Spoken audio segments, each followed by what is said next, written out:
Hey everyone, welcome back to the channel. This is part 3 of my drum processing series, and this video is all about compression. If you haven't checked out parts 1 and 2 yet, make sure you check that before you watch this one because it builds on processes that I started in those videos. So I noticed a lot of the compression in this session was this Platinum Digital, which is fine, it's okay. It's just a really basic compressor. I personally like to use the Studio FET for almost everything. Reason being, that's a model of an 1176 compressor, which is super powerful and punchy for drums. And if you're familiar with that type of unit, it has stepped ratios, so different ratio buttons. You're only limited to like intervals of 4, 8, 12, 16, or like the all buttons in mode, which I don't know what the ratio is, but I always do 4:1 because that's the equivalent to an 1176. It's counterintuitive, but this attack knob basically is the amount of transient that's going to cut through the compressor before the compressor engages. By turning this up, you're not actually like making the attack, well, you are making the attack stronger when you turn this up. But if you turn it too low, it's actually going to cut off the transient of your drum. So let me try to show you that. Turn it on. Okay. So this is more compression than I'd actually do, but it's to show the point. So with a 0 millisecond attack, like absolutely no transient is getting through.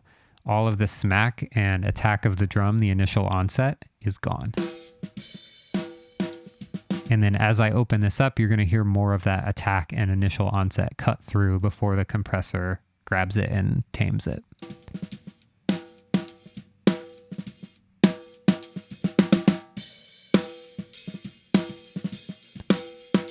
So as we get around 16 or 18 milliseconds is that sweet spot that I really like that lets the attack of the snare cut through without losing too much control over the source.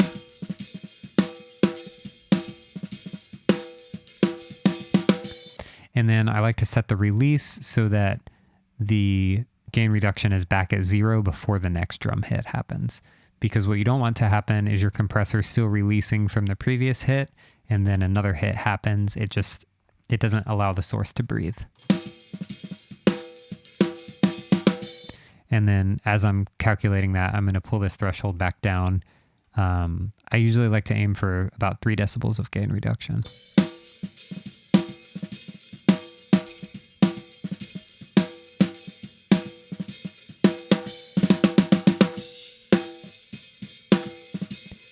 And that's a pretty good release speed too. And then makeup gain, you want to use this to basically make sure your input matches your output level.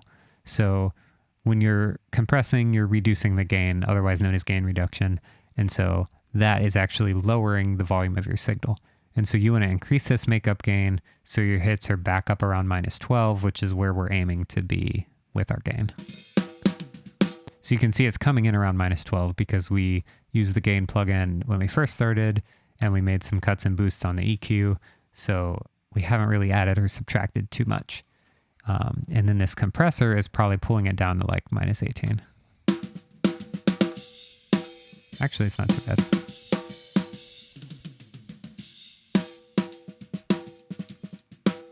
Yeah, so we're just going to add in, we're taking away around 3 decibels, so we're going to add back 3 decibels. And then our fader is back to hitting around -12. So here's without it. Here's with it. It's subtle. It's just a little bit of punch and a little bit of control added because we don't want to overdo it and then the drums start to feel not natural. We want them to feel super natural, super big and powerful. So this compressor, these settings, I'm going to use on all my close mics. So I'm going to copy that around to all 5 of the close mics and then just go to each one and make sure it's hitting how I want.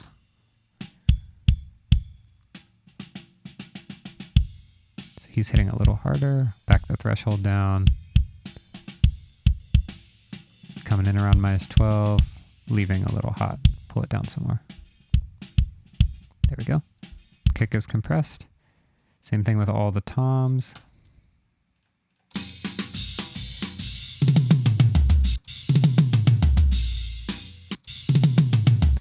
lots of compression. I'm going to back that up. Once you get everything dialed in right, mostly what you're going to be doing is just messing with this threshold to make sure you're reducing the right amount of gain, compressing the right amount. It's pretty easy once you get that initial bit dialed in. And that's why I copy it around so much, because I want those initial parameters to stick. And then I don't have to set them up each time.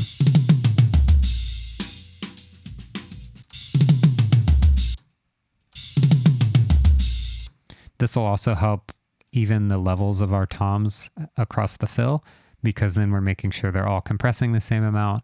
We already made sure they're coming in at the same amount, and it just makes it so much easier to balance everything. Great.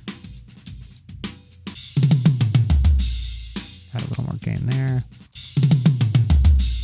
Awesome. This middle one feels a little quiet. I'll add a little more. There we go. Drums are compressed.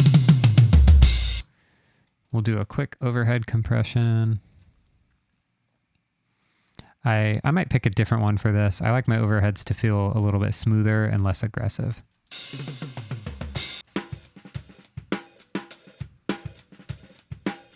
So I'll start with the one and then copy it over. I really like the Studio VCA in general. It's a really smooth compressor and it just sounds good. So I'm going to do a 3-to-1 there. And then our attack, we definitely want up again because we still want that transient coming through. And then I'm going to turn it on.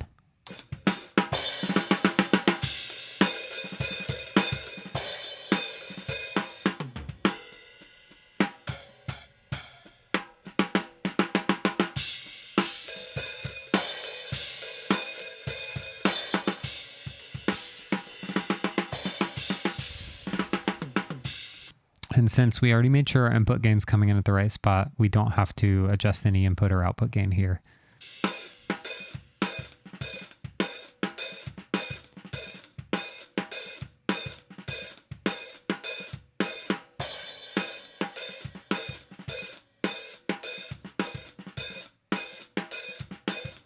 So it's really only compressing a little bit of the strong hi-hat and snare hits, and then just balancing out gently across the board.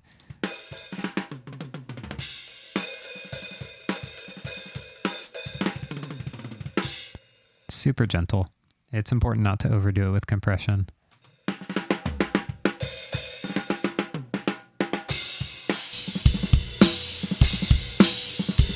Okay, here's all the compression on, and then I'll toggle it on and off.